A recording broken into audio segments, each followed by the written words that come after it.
All right, hey guys, so welcome to this instructional slash short course. We're going to be talking about outside passing, and this is going to be very similar to like kind of J-point camping, like toreandoing and stuff like this, but I'm going to try kind of share my understanding of this topic and how I think of this, because this is probably one of my favorite ways to pass, especially in conjunction with tripod passing. So we're going to go over like a basic structure of entry, maintenance, and offense. And we're going to try to distinguish these similar to, if you're familiar with my tripod DVD, in a very similar manner as to that.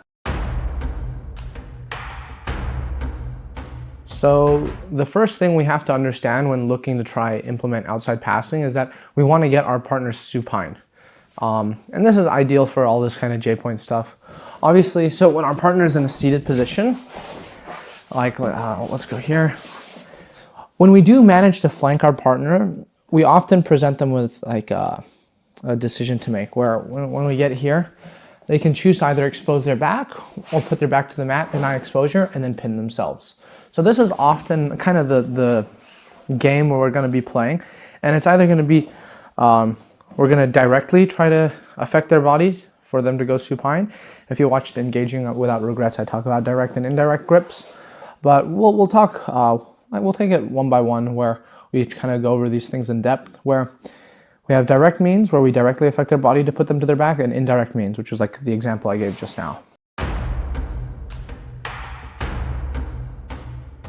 Okay, so in terms of direct means, the three main options that we have that I'll go over are, we have the shoulder push, lifting the ankle, and stepping a leg to the inside. So we'll talk first about lifting the ankle and different ways we can go about doing this, and then we'll kind of combine them all together. So from here, super classical way for us to put a seated man supine, let's say you just have both feet out, right? It's just like you see almost everyone and their mother do this, where it's you grab double ankles and then you try to put them to their back and try to do that in a very explosive manner. This can work, obviously, like if my partner is naive, but the moment that they want to stay seated and they're really putting even just a little bit of thought into trying to stay seated, often they can deny me one foot by tucking one in. And then by only presenting one ankle, it's going to make what I'm doing very predictable. He knows, okay, I'm going to try to grab this ankle. So what he can do is the moment I try to grab this, he's going to hand fight, make this difficult. So understand that these ankle grips must be used in conjunction with other forms of gripping.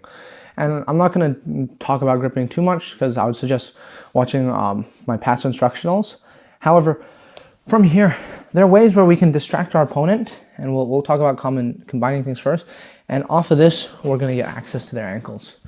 In terms of ankle grips, we can take inside ankle grips, outside ankle grips. They're all very strong. Generally, I do think that each are conducive to different types of movements. Right? Like if I take an outside ankle grip, the direction in which I'm actually going to be able to push is the direction in between my middle finger and my thumb, right? Similarly, in this direction, sometimes actually when I take an inside ankle grip, I don't use my thumb, because I'm more focused on hooking. Whereas using a thumb grip from here, I feel like is much weaker than using a thumb grip from the outside.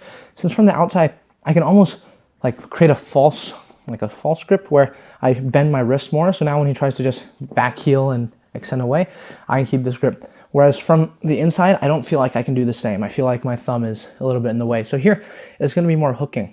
And by doing this, it actually encourages him to move in specific directions, where if I bring this foot to the outside, he can't bring his foot in. He has to bring his foot out. So as he brings his foot out, this could kind of set up specific attacks if I planned it correctly. Similarly, when we're here, right, when he tries to move this foot, he's not going to move it towards me. He's not going to open his foot. He's going to bring his foot in.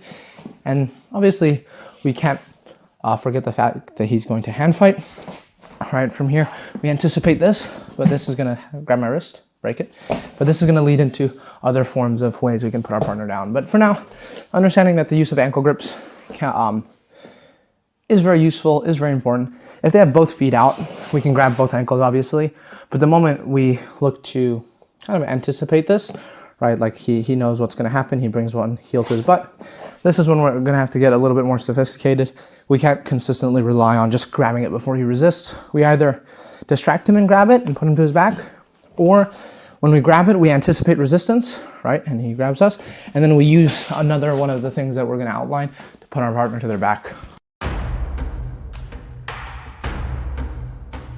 Okay, so now we'll go over the shoulder push, which is Basically, it doesn't necessarily have to be a shoulder. It can be on their chest, it can be on their head, whatever, as long as you're pushing their upper body backwards. Because understand that when Lynn's playing seated, from here, in order for me to put him supine, the only thing I have to do is to bring his shoulders behind his hips, and roughly this is all I'm gonna have to accomplish. However, once again, similar to what we talked about before, if Lynn knows I'm only trying to push his upper body, it gives him a very predictable target to then try to anticipate and grip.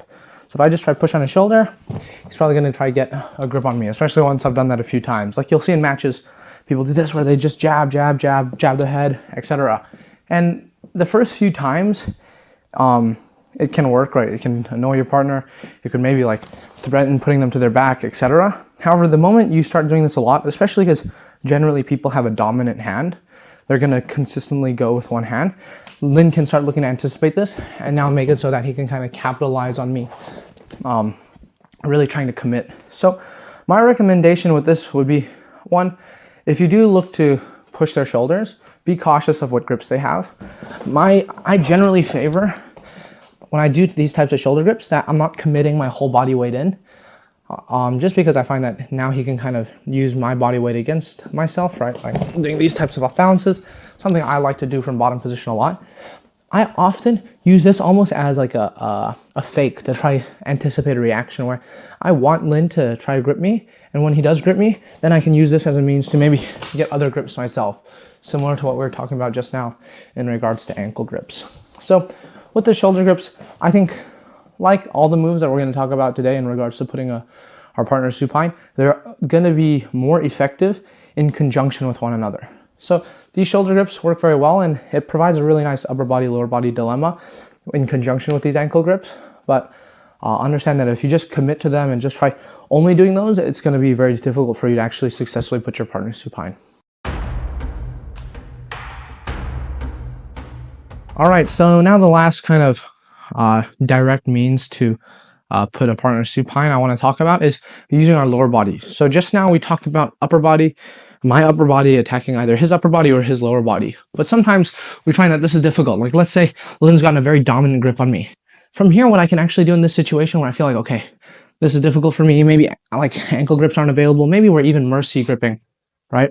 Like in these situations where now I can't grab his ankles, I can't look to push on his shoulders. I mean, maybe I could use my foot, and this is kind of entailing to maybe what we can use.